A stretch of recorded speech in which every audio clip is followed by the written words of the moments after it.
عليكم ورحمة الله وبركاته. ازيكم حبايب قلبي؟ عاملين ايه؟ يا رب تكونوا بخير.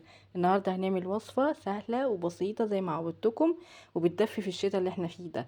هنجيب حلة نحط فيها شوية زيت على زبدة او سمنة على زيت، ونحمص فيها الكنافة. تمام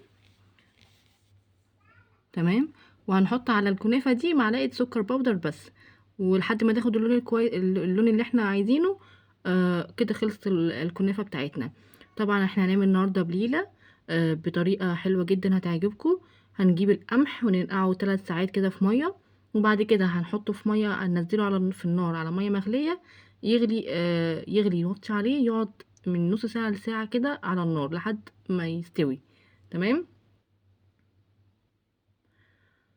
اهو وصلنا للون الحلو اللي احنا عايزينه للكنافه. ادي البليله هي تستوت، هنزود لتر حليب عليها، وهنزود نص كوبايه سكر، وهنزود معلقتين كبار او معلقه كريم جانتيه عادي، يعني اللي انت عايزاه، وكيس فانيليا. بس كده احنا خلصنا الوصفه، وسهله جدا وسريعه جدا.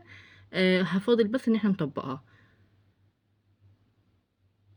وتقدري بعد ما البيلة بتاعتك او القمح يستوي ويبرد، ممكن تفرزيه في الفريزر عادي جدا ويطلع. تحطيه على النار هادية لحد ما يفك، وتحطي عليه الحليب وبألف هنا.